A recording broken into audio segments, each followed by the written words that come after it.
Welcome to Jesus My King podcast. Thank you for joining us today. We are so excited that you are here. We hope that you'll be blessed, enlightened, and inspired by what you hear. We offer God talk, testimonials, and more. If you like what you hear, please subscribe and share with your friends and family. Welcome. This is normally our God Talk Thursday, but we are going to just continue on with my testimony. Maybe if I could talk one of these girls into starting to share theirs. But it is Jerry and Kelly and Misty. And if you guys tuned in last week, I went ahead and started giving my testimony. And we're kind of doing it conversation style, letting the girls ask me questions in regards to my past. But I want to be real and raw and open with you. Hopefully you guys can learn from a little bit from my life, I guess.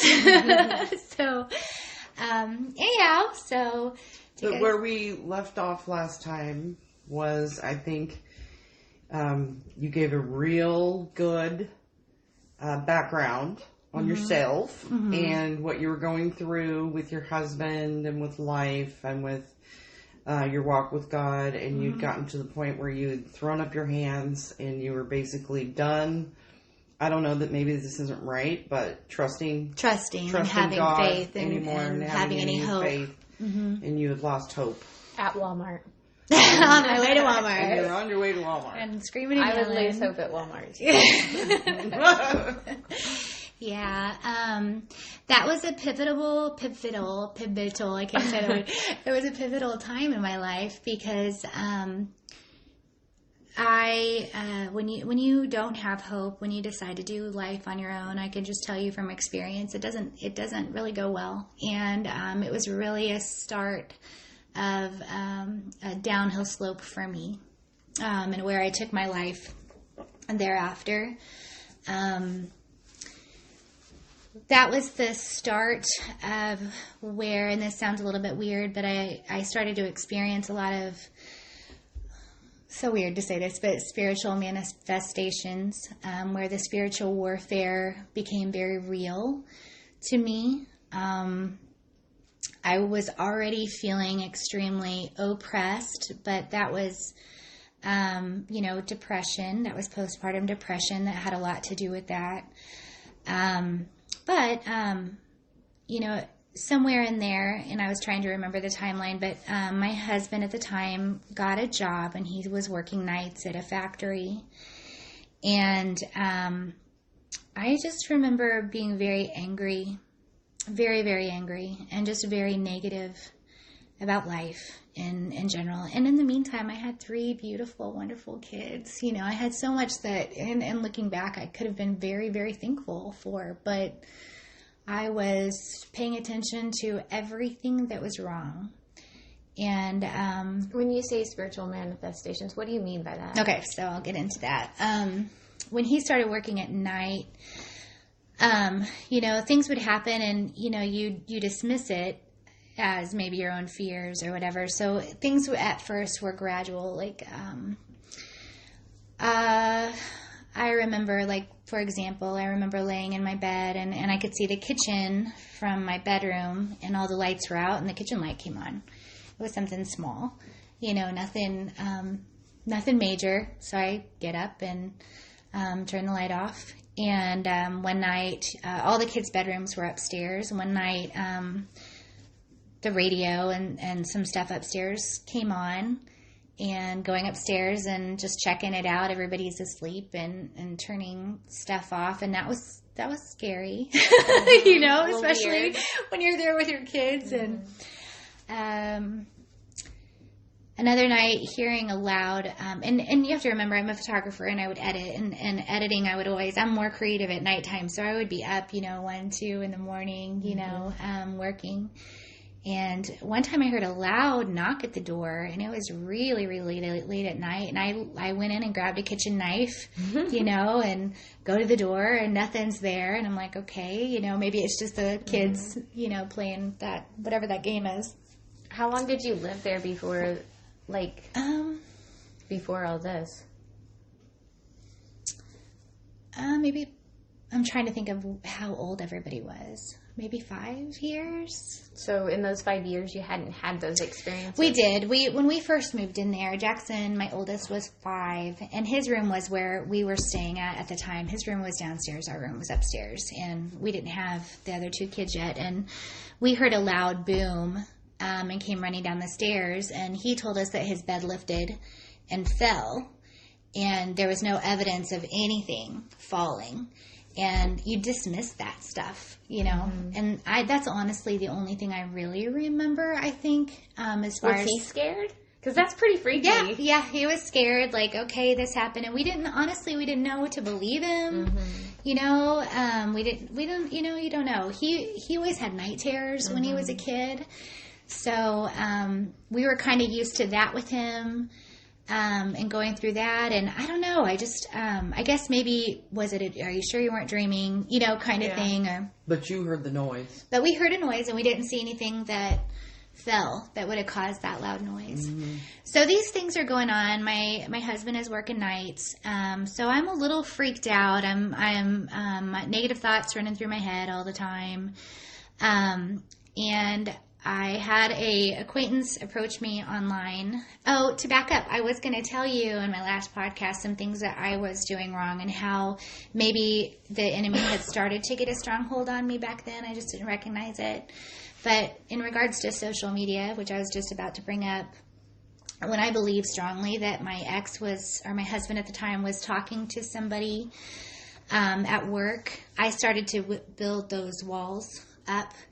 And as you know, once Facebook came about, it's all about the same time, I would get these messages, and MySpace, remember MySpace? From guys, and some of them were friends that I had in high school, and, you know, that what I found is that some of them, you know, would have a girlfriend that they loved, you know, but they had no problem flirting with me, or a married person that I knew, you know, messaging me, and you can tell there was some intention there, and it really messed with my head. Like, I already was having trust issues with my thinking, making these stories up in my head that my husband had to be talking to some other girl through IM, you know, remember that, Instant Messenger, and then I'm getting this, and it just made me kind of like, what? How in the hell are you supposed to trust anybody, you know? I mean, it really just made me question a lot. Kind of confirming your thoughts about my your fears. husband almost. Then, you know, if they're doing this, my husband's probably doing this because he already seems like he's doing it. Yeah, just my more accusations. agreeing with it. My anxiety was so high. It was awful. But anyway, so now he has a job working in a warehouse, and he's working nights. And this acquaintance of mine messages me, and he's kind of trying to work on doing something on the side, building his own business, but he has experience in graphic design. So we kind of go back and forth, and we're talking, and as far as the creative aspect goes, and he was funny, and it was just fun to get to know him and get to know his personality, and before I knew it, I was looking forward to those conversations. He was almost like a light in my dark tunnel that I was in. Like, he was what brought me any kind of relief of something to look forward to, I guess, or joy. And it turned into an emotional affair, you know, and meeting to, you know, exchange maybe programs and talking, and then, you know, going to have lunch, and I recognized what was going on, but I was so angry. I was just angry. I think I had no respect for my husband because I chose to look at him in a negative light because things weren't going the way that I thought they should go. And before I know it, I get emotionally attached to this person. And my husband and I are fighting all the time. And in the meantime, in all this, I'm having weird things happening in my house, you know, that I'm like, what is going on? And one time, you know, at the time I had my desk in my bedroom, and I'm editing, and I can look out my door, and I see the hallway that goes upstairs, and the door to that hallway is wide open. And there's something and what I got used to is anytime something was going to happen, in the house, you get this very heavy, you're like the hairs on your neck stand up feeling. And I felt that, and it felt eerie, and I started to get fearful, like, okay, something's going to happen. And I look over at the door, and on its own, it slams shut, and I freak, and I'm crying, and I'm like, oh my gosh, I can't stay here by myself. I can't do this, and at that time, it was probably like 3 a.m, and I think... Were the kids upstairs? Yeah, they were upstairs, and I think my husband at the time, I think he got home about 5 or 6 or something. And I just remember when he came home just crying, I don't want to stay here anymore. And he thinks I'm crazy. Like, is this some way to get attention? I haven't seen anything. What's going on? And you had really said out loud that you were done with God.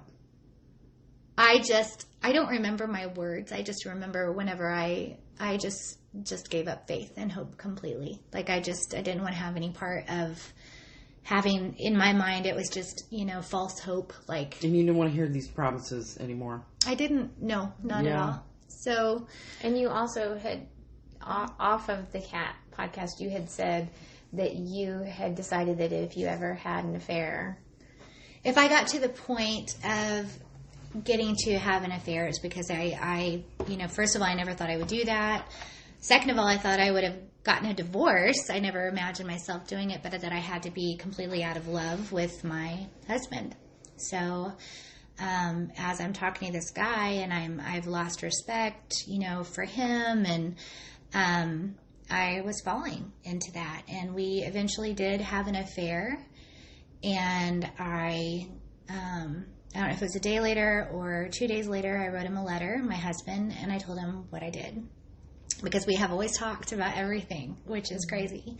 Did you feel guilty, or were you just so torn up and confused? I was so angry and so in this just dark place. I don't remember feeling hurt. I just remember I was kind of like going through the motions, and this is what I did, and this is where I'm at in my life. And I do remember there were times where I would forewarn him.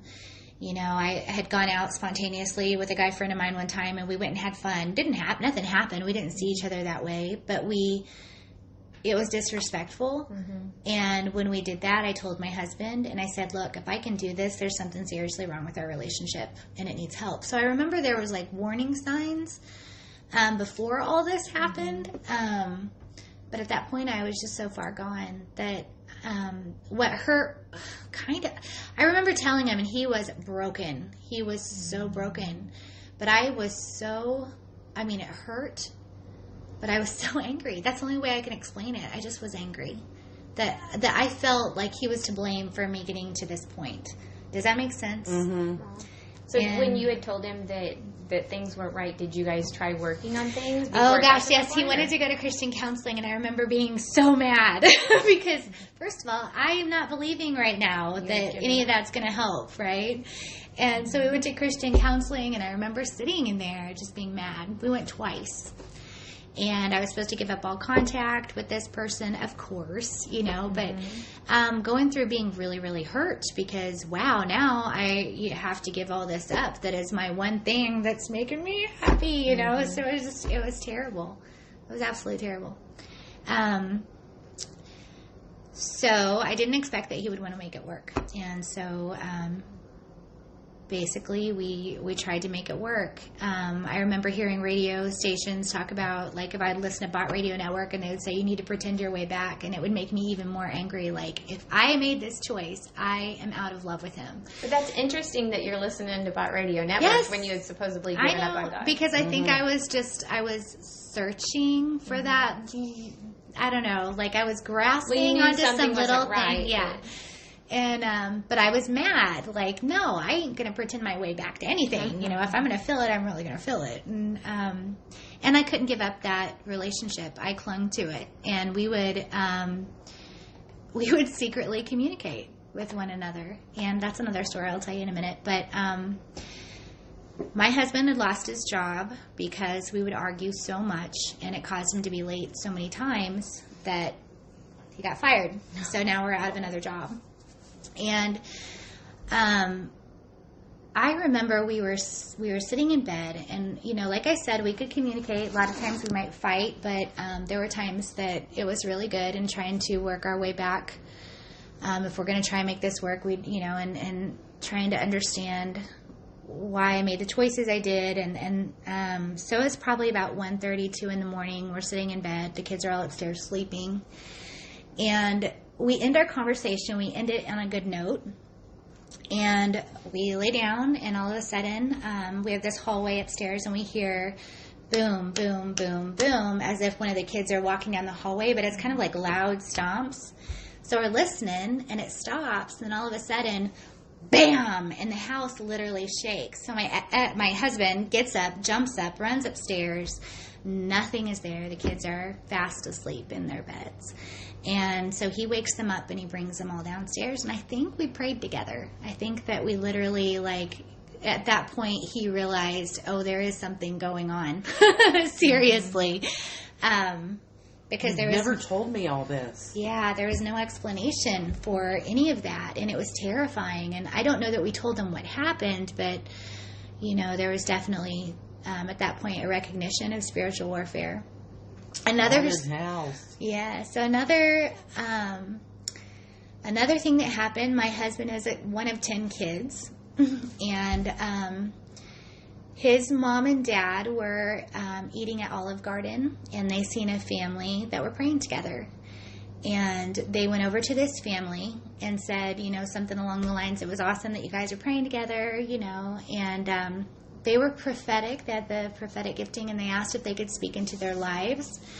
And they told them, "Your third oldest is having marriage problems, and we want to pray for them." Mm-hmm. They had no idea that my husband is the third oldest child, and had any idea that that anything was going on. And so they tell my husband this, and he tells me that, and I'm like, oh my gosh.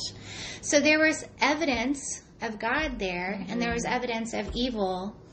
Another thing that happened is, I had been caught on so many different ways to try and keep in communication with this guy, that through blog, we were able to message each other. It was my last resort. And my husband actually woke up from a dream and said, "I just had the strangest vision of the blog symbol." And I'm like, crap, I cannot get away with anything. What the heck?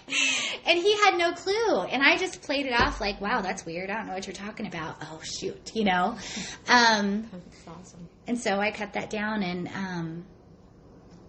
stopped communicating that way. But that to me was another way in which God was making himself evident. I am here, because I was trying to ignore it. I knew and recognized the evil that was happening, but it's hard to explain when you're in such a dark place that you kind of you don't acknowledge the light. Yeah, not at all. So, yeah. You're looking at it more like, this is messing with me doing what I want to be doing. Yeah.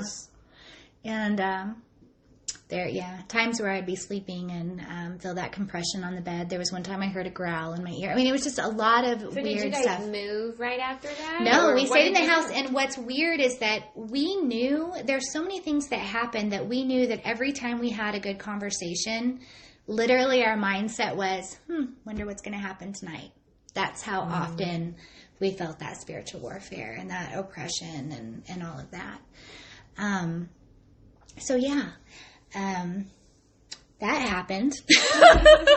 Anyway. I would have been so gone. Yeah, in the driveway, I'd been out of there. Whatever. But you have to remember that I had major relationship issues with my parents. We had severe financial strain happening in our lives. I do remember there was a point in our lives where we stayed with his mom and dad for a while too. So there's just some things that like you didn't have other options, maybe. Yes, and it was pride, and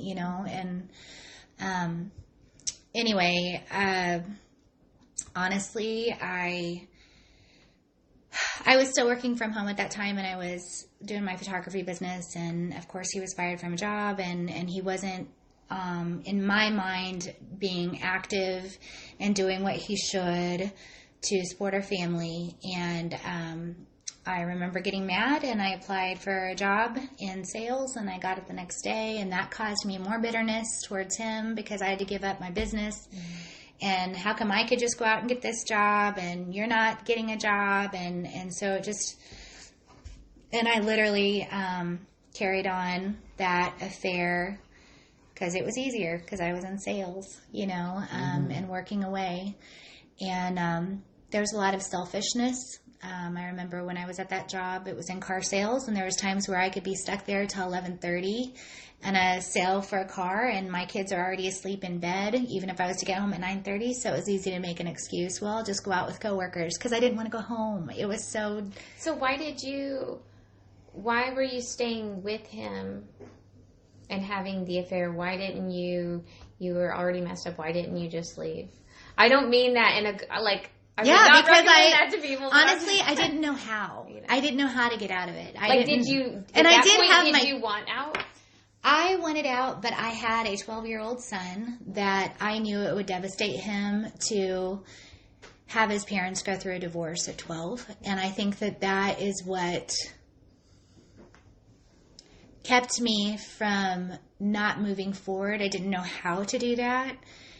Because of the financial strain, again, that we had. And see, I don't know if you're like me, but some of this sounds familiar, and I didn't even realize it, but I was probably pushing him to take control of our family, act like you're the man and you're not going to allow me to do this. I mean, and you, I don't know, like just thinking something's going to happen to either end it or, I don't know, just confusion. And there's a lot of stuff going on at that time. There's a lot of confusion, a lot of chaos. There's a lot of rebellion. I mean, I didn't want to go home if I didn't have to, so I'd go hang out with my coworkers. We'd go drinking all the time. It was like I was living my 21-year-old life again. I mean, it was very rebellious. You never had your 21-year-old life. Yeah, because I was married. But I mean, we did together. But I mean, I just didn't like being home. I loved my kids, but if they're going to be in bed, when I get home, I just don't want to go home.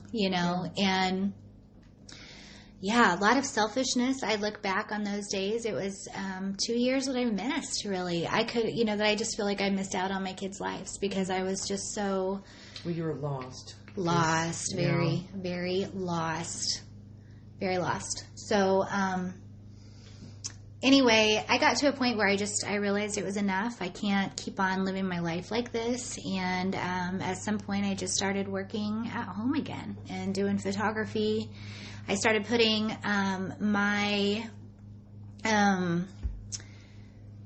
I tried to transition my negative emotions into positive. I started doing a fundraising calendar for families that were in need. And for me to focus all that energy to something positive did help me, in a way, but it wasn't dealing with the issues at all. Okay, but you got to go back. Had you ended the affair? We ended the affair, and it was mutual because he was feeling guilty and. And how long did that affair go on? The affair actually went on for probably a year, but we remained friends without doing anything like that for another year. And did your husband know about all He that? would catch me in several, the phone bill or, catch me in different things. God help him. I mean, I can't imagine, trying to stay with somebody. When you're acting out like that, you're not being that careful. Mm-hmm. Like it's almost like like you're wanting something to happen. You're desperate for. Yeah. I just can't. I hate to. This, because I know you, and if you didn't want to get caught, you probably wouldn't get caught. Well, I mean, some of that is just maybe not caring. Yeah. So I ended the affair and tried to rebuild what I destroyed in that family. Our spiritual aspect of things, the warfare, had settled. Not a lot of things were happening. I wasn't feeling as negative and so consumed. But we didn't turn to the Lord.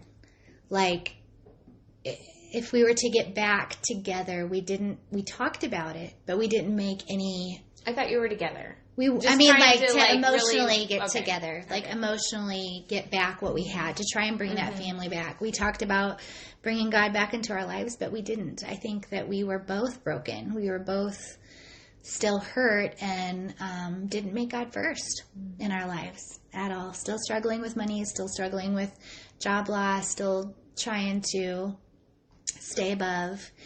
But we were kind of just going through the motions, you know. And he probably had to struggle with trust. Oh, I can't imagine what he had to struggle with, and that he chose to stay. And I don't know to this day if he chose to stay until my oldest was a senior in high school or what, you know, because I could not get back my feelings. I think, honestly, if I would have focused and we could have focused on putting God first, I do think that would have happened. I think that we could have rebuilt our relationship.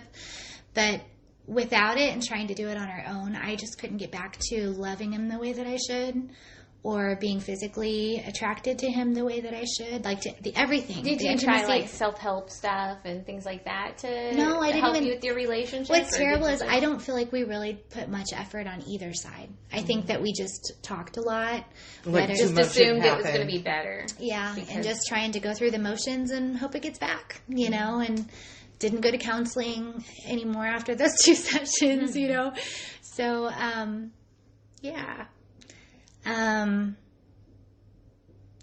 So that, trying to think if I'm missing out on anything, but that pretty much brings me to the next season in my life. And that is,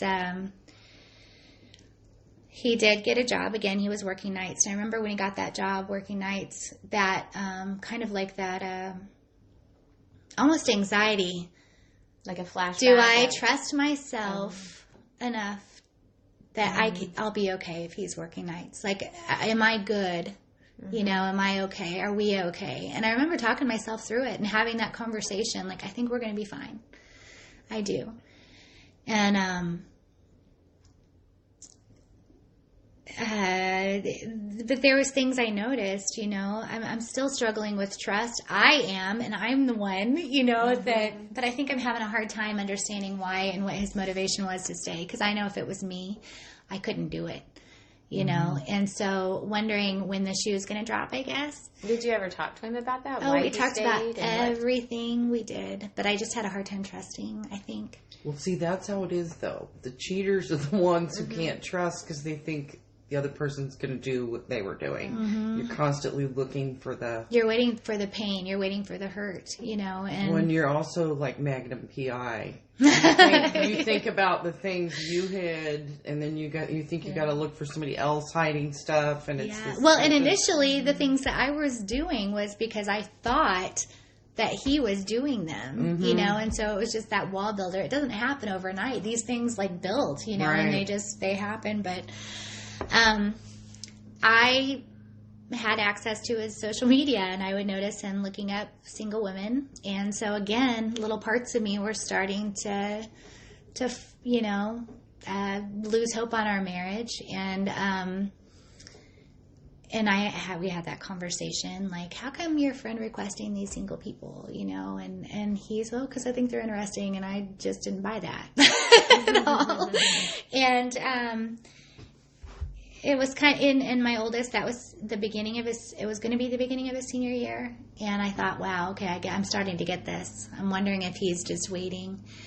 And I got a friend request from an ex-boyfriend of mine that when I talked about earlier in the podcast, I had fallen for, and that was too much. And I broke up with him, and he dated my friend. And I knew that this guy had problems. I knew that he was he's very smart. I knew he was in physical therapy, but I knew he lost his license because he had an opioid addiction.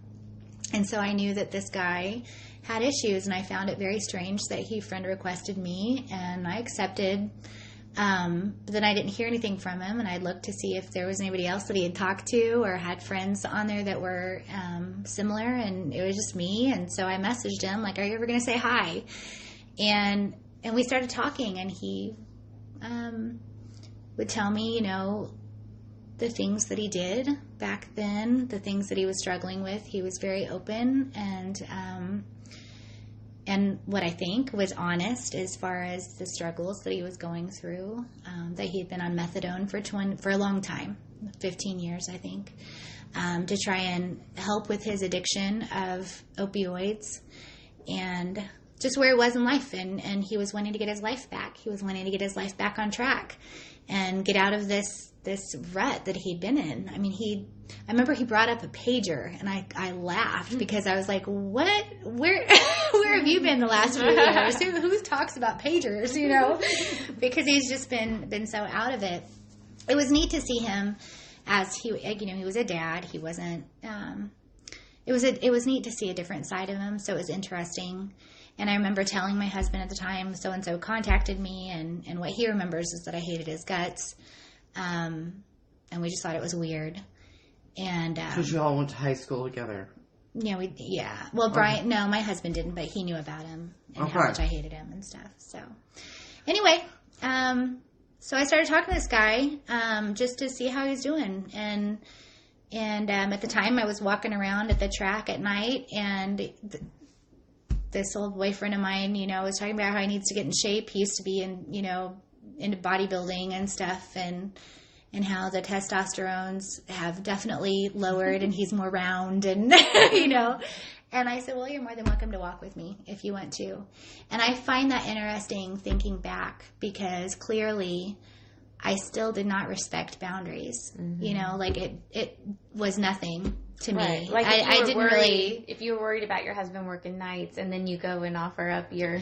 In my mind, yeah. But in my mind, I was not going to start anything with this dude. I knew he was an addict. I knew he had anger issues. I knew he had mental problems, I knew that I wouldn't be attracted to him. So in my mind, it was just helping somebody out, And so we started walking, and it was that familiar spirit. This guy always cracked me up. And it was like not all these years had passed, and we would talk about ex-girlfriends. We would look on social media about who we could hook up with next, or who we could set him up with. And we talked about how to get his resume together. We talked about, some things that he needs to do to make some steps forward. And so what happened is I all of a sudden was feeling needed.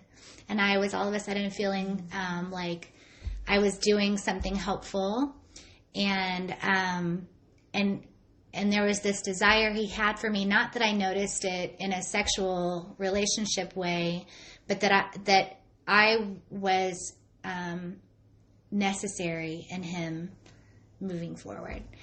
And so we started walking a lot and getting to know each other a lot, and still not attracted to him like that. So And did your husband know you're walking No. with this man? No, which is so terrible. That is absolutely terrible. But I trusted myself. So I didn't think it was necessary. I trusted myself. And didn't think about how you would feel if he was walking with some No. woman? No. No.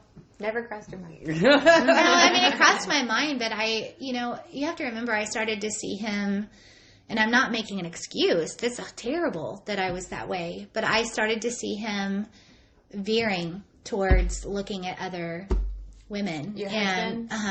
So once again, now, he really was, or you? No, I was able to go on there and see that he was. Yeah, that he was. You know how you can see just who like they searched for in your and mind of your past, thinking that he was doing something, and then he wasn't. Yeah, but and now you're like, oh, he is. I felt like we were going through the motion so much, and I just kind of, again, I was just like, this isn't. I mean, in my head, I just kind of didn't feel like it was going to end up working out. I kind of seen what was coming. At least that's what I was foreseeing anyway. So yeah, I didn't care. I don't know that I love him now more than I loved him in that marriage. I care for him more now than I did back then. It's just a really difficult, selfish, and not having God in your life. Yeah, because you're not even that person. So no, not at all. So anyway, yeah, okay, so we know where this goes. You started walking.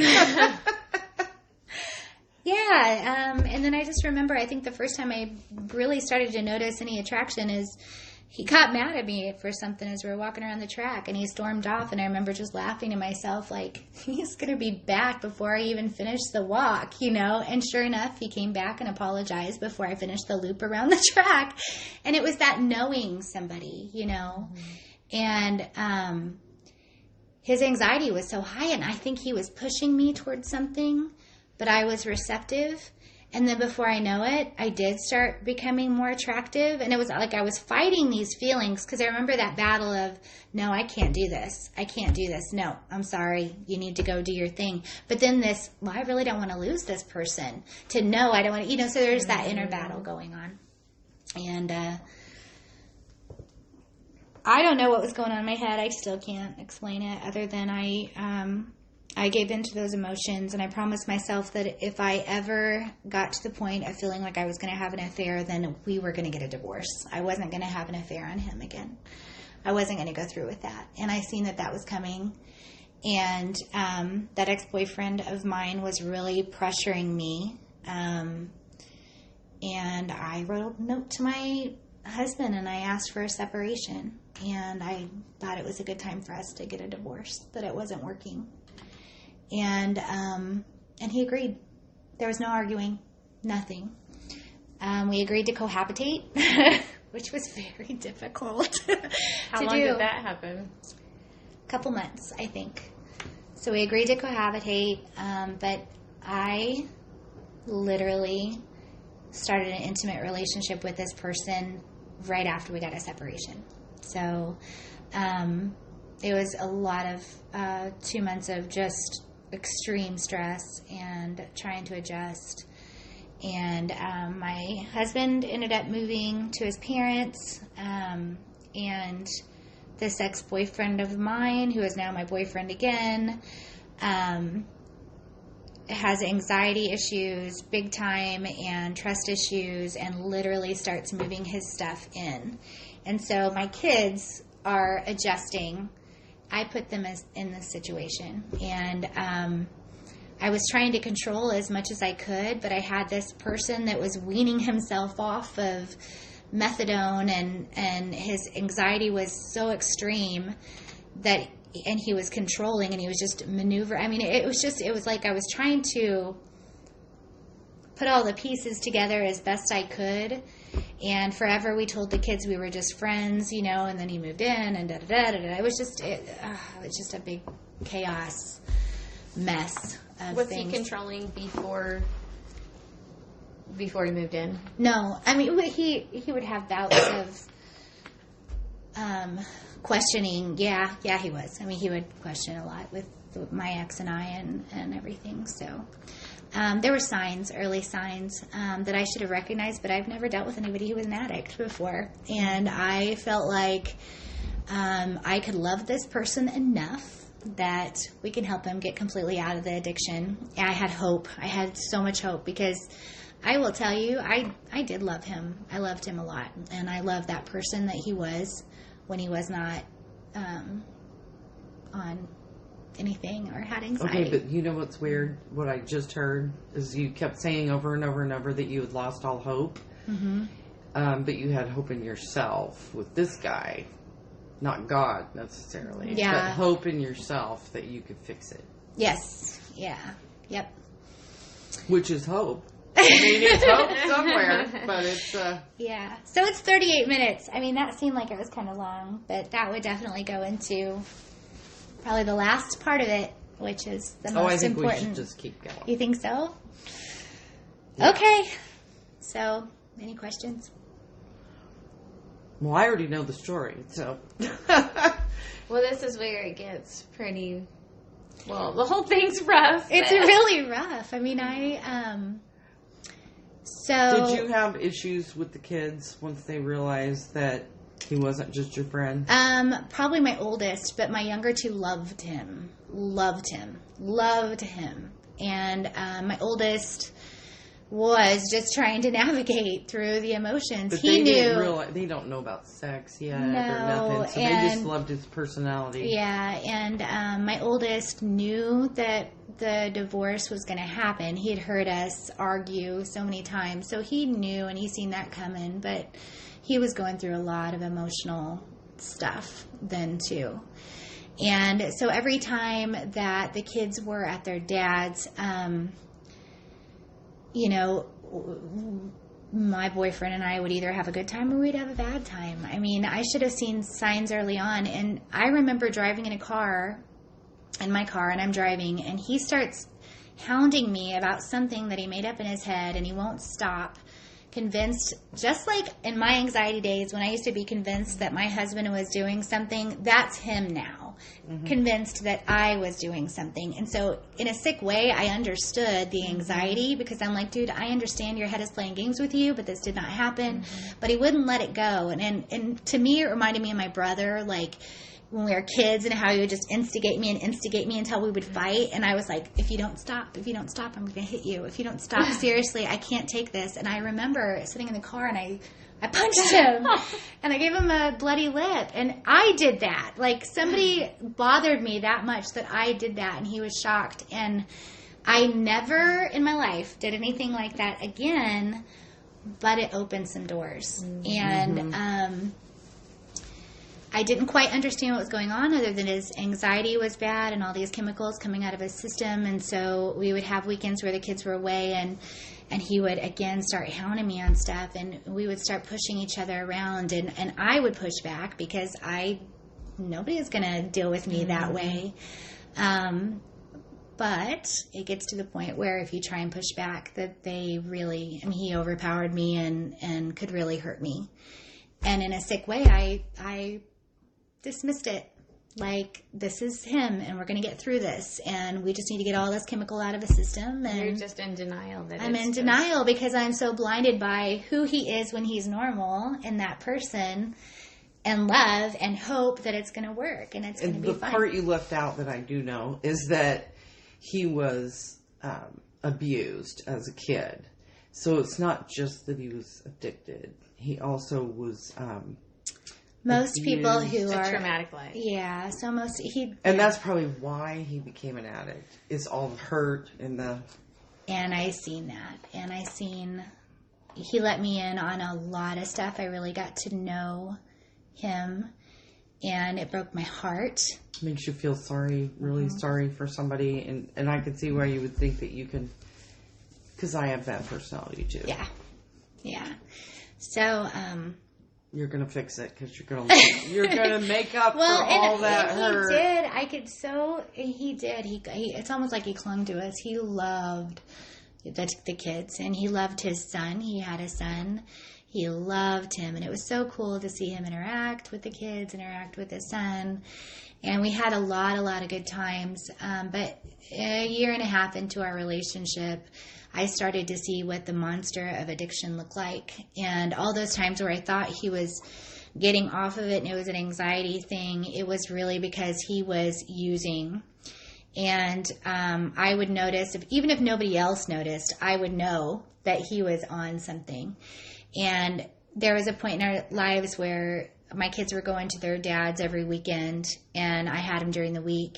And I got a job working in sales at Nebraska Furniture Mart. And on the weekends, on our busiest days, I'd be working, and, Jerry worked with me. It was hard to take breaks because we were so busy. And I would get calls of him, like, just yelling and accusing me of stuff. And I would try and be working and deal with him. And then I would come home, and, he would just start in, I must have been looking at this person wrong. I must have done this with my husband. I must have done it. Accusing me of stuff I've never done before, and getting pushed around. And this going on till 3, 4, 5 in the morning of repeated arguments. And I really started to get scared for my life, and just trying to figure out a way to get out of it. We had moved in with his dad because his dad had cancer. And what I later found out was he was stealing pain meds from his dad every time the kids were gone. So he was making sure he wasn't doing it when the kids were there.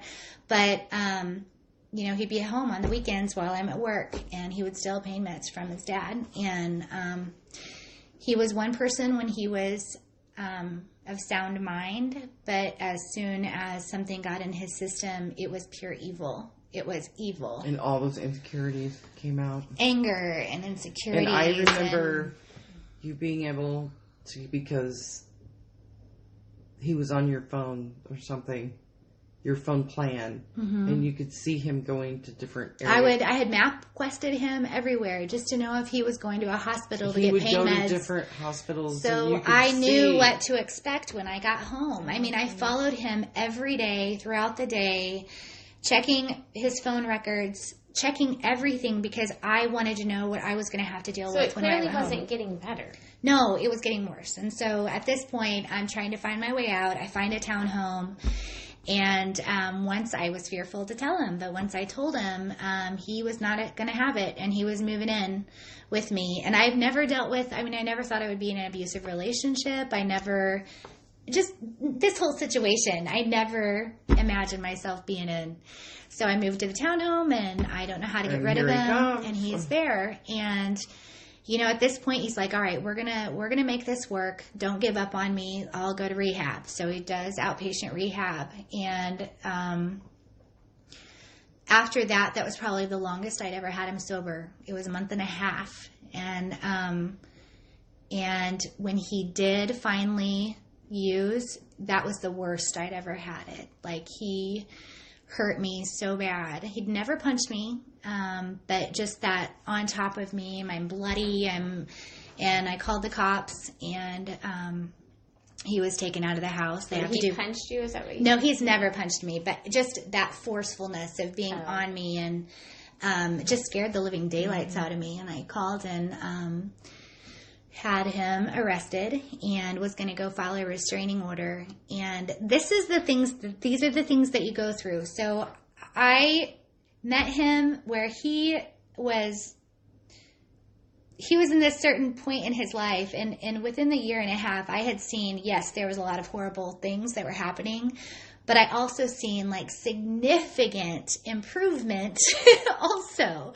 And I did love him, which is weird and demented because I had two different people that I was living with. And so I'm supposed to be filing a restraining order, and I remember sitting in there, and I couldn't go through with it because all I could think about is we've gotten past all these court fees. We've gotten to where he doesn't have anything involved in the courts anymore. He's like totally improved in the way that he deals with people, and now he has a job. Other than being on top of you and yes, which is crazy. And so we just have this addiction issue that we have to get through, and once we get through this, it'll be fine, So, and this happened several times. I was just going to say, how many times do you think he called the police? I know. And he would go into jail. Asking. I don't know. I have no idea. He would go to jail. I would be so angry. I'd be so angry with him. Were the kids there when these things happened? Not at first. Oh. Yeah. There was some times that they had to call. So it got to the point where it was so bad that he would do it, not to them, of course, but he'd show his anger, and they were very, very fearful of what was going to happen to their mom. And so there would be times where I'd have him out of the house, and I would be done, and he's not coming back, and, then he would pull, let's try counseling. And I loved him, but there was also this fear. I got to see how long it took for the cops to come. So I don't know. He just had this way of moving himself in and not letting go. And there was times where I really thought I could let go, and then I don't want to say he wouldn't let me because ultimately it was my choice. But boy, he sure made it hard. I'm going to do this. I love you. I'm so sorry. I don't want this for us. I really think we can get through this. I love you guys. You're my family. And Misty, a lot of women go through this. Yes, and it's funny because I used to judge these women. Like, what is wrong with them? Like, do they not have enough self-esteem to know that they're better than this? Do they not? Why can't they just get away? And I get it. I get being in that situation. It's so hard. Because you are dealing with somebody that is so, so broken, and you're broken yourself, Mm-hmm. Yeah, so there was a time where my son was home and he lost it.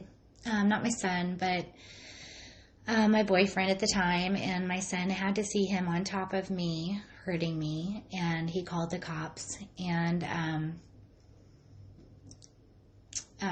that was, I thought, going to be it for us. The kids actually went with me to the courthouse to file their restraining order. And again, I'm in my car and I just start crying. Like, I just didn't have that strength in me to do it. And I can't understand, other than the only thing I can say is when somebody is in that situation, they have to be ready. Mm-hmm. And I just didn't have that strength in me to do it. Did you feel like if you weren't there for him, that he was just gonna? I thought he was. Yeah, I was. But you were. I was afraid. Saving grace. Yes, I was afraid for what was going to happen to him. Because I was there, and that is what she thought. But we have to back up, because when I met you and all this stuff was happening, you had turned back to God. So at that time when my son had called, and he was out of it, because anytime that happens, they have to be out of the house for 30 days. Who does? The person that abused you. Mm-hmm. And he would stay away, but, well, no, not always. But he would always find a way to say, well, we're going to do this next, and we're going to do this next. And when I realized that, this happened in front of my son, I've got to get out of this situation. One of those long periods of time, that the 30 days that he was gone, I fell on my knees because I felt hopeless. I felt defeated. I didn't feel like I had the strength to do it on my own. And so I did. I got on my hands and knees and I just cried, like, God, I need you. I'm sorry. I'm sorry I turned my back on you. I'm sorry that I tried to do this life without you. I'm sorry that I was rebellious. I just remember repenting and just feeling so lost. And so anyway, I remember I had the Bible in front of me, and I opened the Bible. Like, do you guys ever do that where you get the Bible out and you're like, just give me a verse, God? And I opened the Bible, and I don't remember which ones came out at me first, but, I'm reading, and there's, verse of forgiveness, and then I'd open it again, and it would be a verse about how he desires us and loves us. And it was just, I felt an overwhelming amount of love coming out of those verses that I was reading. And every day, I remember there for a while, coming home from work and looking forward to my lunch breaks, because that's how I would spend it. I would spend it on my hands and knees just praying for strength to get through this. And I think this was about 1.5 years, maybe 2 years into that relationship. And 1.5 years and 2 years into every month going through pain, and every month, because it's a cycle, mm-hmm. they are fine, and then you have a week of anxiety, and then they use, and then they're a monster, and then you have a week of being angry, and then, and it's just this over and over. And I would go to work with bruises and trying to make excuses to everybody as far as, oh, this happened or that happened, and everybody knew what was going on, and I had the best support system there. And I remember one time and I had mentioned this on the podcast before, but a friend of mine knew what was going on, and we were talking about it again several times, of him being in and out of the house and me taking him back, and knowing I needed to muster up some strength. And we were talking about this. It was during the week, and this lady comes walking up the stairs. And she comes right up to us, and we don't know who she is. And she says, "Are you guys ready to hear from Jesus today?" And I remember thinking, this lady is weird, but okay. And she speaks into my friend's life, and then she looks directly at me and says, I can't remember exactly what she said, but your beautiful face deserves so much better than this, and I need to get the devil out of the house. And that really spoke more into my life, that God is paying attention, that, he is wanting the best for me, of what I need to do, that I need to muster this strength up. I've got he surrounded me at that place with good Christian friends, and I'm so thankful of that, because it was like he knew, like he just perfectly placed, all these people around me. And, it just, I don't know. And I was one of them. And you were one of them. That's right. Yeah. So, I'm lucky I didn't go to jail. Yeah. We're going to... I'll let Jerry finish that story, one of the stories about him, but I think we're running out of time. And so I think we will do a part 3, and it won't take as long. This is like an hour. That's okay. I'm crying. So anyway, join us next week. But don't miss part 3. Yeah. It's big. It's pretty big. All right. Thank you guys for listening. Bye.